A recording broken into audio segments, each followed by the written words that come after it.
2026 September ইনটেকে যারা সাইপ্রাসে যাওয়ার কথা ভাবছো এই ভিডিওটি অবশ্যই দেখবা, কারণ এই ভিডিও দেখে তুমি আসলে সাইপ্রাস যাওয়ার ডিসিশনটা নিবা। কেননা আমাদের অনেক স্টুডেন্ট যেটা করে, বিভিন্ন দেশে ভিসা রিজেক্ট হচ্ছে বা আইএলটিএস স্কোর খুব ভালো উঠছে না বা স্টাডি গ্যাপ হয়ে গেছে, সাইপ্রাসে ভিসা দেয়, তাই সাইপ্রাসে যাওয়ার জন্য উদ্গ্রীব হয়ে যায় বা সাইপ্রাসে যাওয়ার ডিসিশন নিয়ে ফেলে। কিন্তু একটি দেশের ভিসাটাই আসলে আলটিমেট গোল হওয়া উচিত না। সেখানে যাওয়ার পর কি ঘটতে পারে, কি হতে পারে, এই বিষয়টা জানাটাও জরুরি। হ্যাঁ, আমিও অনেকের মতো আমরাও স্টাডি ওয়াল বিডি সাইপ্রাসে ভিসা করে থাকি, এর জন্য কোনো সার্ভিস চার্জ নেই না। তার মানে এই না যে আমরা সবাইকে গণহারে সাইপ্রাসের দিকে ধাবিত করি। আমাদের অনেকগুলো ডেস্টিনেশন আছে, আমরা দেখি যে আসলে এই ক্যান্ডিডেটটা Poland, Lithuania, Finland, Sweden, Denmark যাওয়ার জন্য যোগ্য কিনা। যদি যোগ্য হয় তাদেরকে আমরা ওই দিকেই ধাবিত করি, কিন্তু যদি সেক্ষেত্রে ওই কান্ট্রিগুলোতে তার যে প্রোফাইল ওটা ম্যাচ না করে, তার বাজেট ম্যাচ না করে, তখনই আমরা তাদেরকে সাইপ্রাসের কথা বলে থাকি। তাই সাইপ্রাস তোমরা যাবে, স্টুডেন্টরাও যাবে, এজেন্সিগুলো প্রসেস করবে, কিন্তু আমার জানা উচিত বা আমাদের জানা উচিত যারা যাবা, যে সাইপ্রাসে গেলে আসলে আলটিমেটলি কি প্রস্তুতি নিয়ে তোমাদের যাওয়া উচিত। তাই আমার ভিডিওর বিষয়বস্তু হচ্ছে সাইপ্রাসে স্টুডেন্ট ভিসায় যাওয়ার আগে কি ধরনের মেন্টাল প্রস্তুতি বা ফাইন্যান্সিয়াল প্রস্তুতি তোমাদের নিয়ে যাওয়া উচিত। তো চলো যাই মূল আলোচনা। হাই ডিয়ার ভিউয়ার্স, আমি S M Salam Shekhat, founder and CEO of Study Wall BD. আমরা স্টাডি ওয়াল বিডি 2024 সাল থেকে সাইপ্রাসে ভিসা করছি। আমাদের কোনো ভিসায় রিজেকশন নাই, অর্থাৎ ভিসার ইস্যুতে কোনো সমস্যা নেই, এবং আমরা যে সার্ভিসটা দিয়ে থাকি এটা সম্পূর্ণ ফ্রি, এবং আমরা টোটাল গাইডলাইনটাও ফ্রি করে থাকি। তাই যারা আমাদের মধ্যে প্রসেস করবা, আমাদের ঢাকা অফিসে যোগাযোগ করতে পারো, কিন্তু যারা আমাদের অফিসে যোগাযোগ করবে তার আগে এই প্রস্তুতিমূলক ভিডিওটা দেখবা, তাহলে তোমার জন্য সুবিধা হবে। এবার আসা যাক যে সাইপ্রাসে যাওয়ার আগে তোমাদের যে বাস্তবতাগুলো জেনে যাওয়া উচিত। যেমন সাইপ্রাসের টিউশন ফি কিন্তু পোল্যান্ডের মতো এত সস্তা না, বা রোমানিয়ার মতো এত সস্তা না। সাইপ্রাসের টিউশন ফি হয়ে থাকে 5 থেকে 6,500 ইউরো পর্যন্ত। তো এই যে টিউশন ফি, এই টিউশন ফি দিয়ে তুমি 10 থেকে 11 লাখ টাকা খরচ করে তুমি সাইপ্রাসে যাচ্ছ। যাওয়ার পরেই তোমার যেটা চিন্তা থাকে সেটা হচ্ছে একটা জব। পড়াশোনার থেকে বড় চিন্তা হলো জব হবে কিনা, জব করে আমি টিকে থাকতে পারবো কিনা, টিউশন ফি দিতে পারবো কিনা। কিন্তু আমাদের অনেক এজেন্সি এই কথাগুলো বলে না, বা আমরা অনেকেই হয়তো এটা জানি না যে সাইপ্রাসে যাওয়ার সময় 2,000 ইউরো ব্যাকআপ মানি নিয়ে যেতে হয়, যেটা ইমিগ্রেশনে দেখাইতে হয়।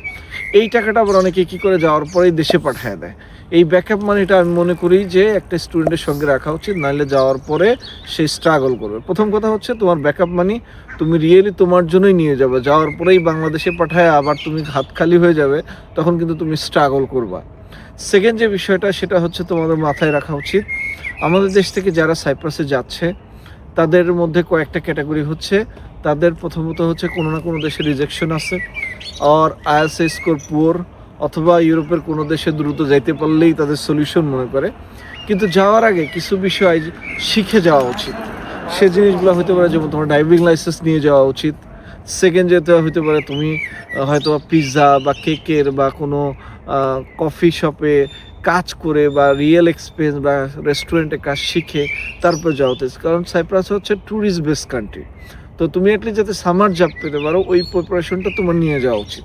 থার্ড হচ্ছে অনেক স্টুডেন্ট ফাউন্ডেশন প্রোগ্রামে যায়, যেমন ধরো ফাউন্ডেশন প্রোগ্রামে যাইতে 4 থেকে 4.5 স্কোর লাগে আছে। তো ইউজুয়ালি যাদের স্কোর 4 থেকে 4.5 হয় তারা কিন্তু ভালো ইংলিশে বলতে পারে না, মোটামুটিও বলতে পারে না। তার মানে এরা কিন্তু আসলে ইংলিশ না বলতে পারার কারণেও জব পায় না সহজে। একটা ভালো সিভি, যারা আইএলটিএস স্কোর 4 থেকে 4.5, সে একটা ভালো সিভিও বানাইতে পারে না, মানুষের সাথে যে কমিউনিকেশন করবে ওটাও পারে না। তার মানে হচ্ছে তোমার স্কোর যখন 4, 4.5, 5, তুমি কিন্তু কমিউনিকেশনে অনেক পিছায়া। যেমন আমি গতবার যেটা করছি, আমার স্টুডেন্ট প্রায় 42 স্টুডেন্ট ছিল, সবারই ভিসা হয়েছে। আমি তাদেরকে এটা গাইড করছি যে তোমরা ড্রাইভিং লাইসেন্স করো, এই করো। তখন তারা কি বলতো, তখন তারা বলতো যে এন্ট্রি পারমিটের খবর নাই, আপনি গাইড করতেছেন হচ্ছে যাওয়ার পরে কি করব।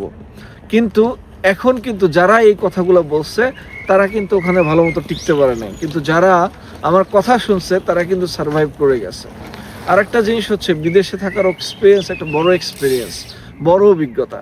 আমি আজ 7-8 বছর ধরে আসছি ইউরোপের বিভিন্ন দেশে, আমরা জানি কোথার বাস্তবতা কী। তুমি একটা দেশে গেলা, যাওয়ার পরেরটা কি হইতে পারে এটা কিন্তু আমরা অনুমান করতে পারি। তাই তোমাদের যেটা করা উচিত, কোনো না কোনো কাজ শিখে আসা উচিত, ল্যাঙ্গুয়েজ প্রফিসিয়েন্সি আরও বাড়ানো উচিত, ড্রাইভিং লাইসেন্স নিয়ে আসা উচিত এবং ব্যাকআপ মানি নিয়ে আসা উচিত। তুমি একটা ভিন্ন দেশে আসতেছো, এখানে তোমাকে কেউ চেনে না, তুমি কাউকে চিনো না, তো তোমাকে কেউ ফ্রি হেল্প করবে না। তাই যাদের ফাইন্যান্সিয়াল ব্যাকআপ আছে তারা এই জায়গায় আসবে। আর একটা বিষয় উল্লেখ করতে হবে, সেটা হচ্ছে সাইপ্রাসে তোমরা আসো হচ্ছে এনটি পারমিট নিয়ে বা ব্লু পেপার নিয়ে। এই ব্লু পেপার কিন্তু রিয়েল রেসিডেন্স পারমিট কার্ড না। সাইপ্রাসে যাবার পরে তোমার ইউনিভার্সিটি এনরোলমেন্ট করার পর ওখানে মেডিকেল করে, ওখানে ইন্স্যুরেন্স নিয়ে তারপরে তোমাকে পিন কার্ডের জন্য অ্যাপ্লাই করতে হয়। এই পিন কার্ড 3 থেকে 6 মাস সময় লাগে। এই 3 থেকে যে 6 মাস পিন কার্ডের সময়টা, এই সময়টা কিন্তু কাজের জন্য অনুমতি নাই, কিন্তু তা যা অনেকে ক্যাশ জব করে, এগুলোও কিন্তু রিস্কি।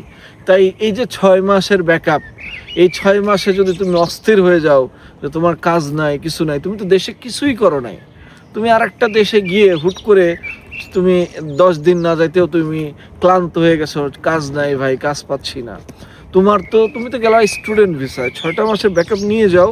তুমি ওই সময়টাতে তোমার ইংলিশ ইমপ্রুভ করো, তোমার ইউনিভার্সিটি কানেক্টিভিটি বাড়াও, তুমি তোমার সিভি মেক করো, তুমি তোমার ড্রাইভিংটা ওখানে চালাও, তাইলে তো তুমি একটা সময় কাজ পাবা, তোমার সার্কেল ডেভেলপ হবে। কিন্তু তুমি কি করতেছো, যাওয়ার পরেই অস্থির, ভাই কাজ নাই, ভাই এটা হচ্ছে না, ভাই ওটা হচ্ছে না।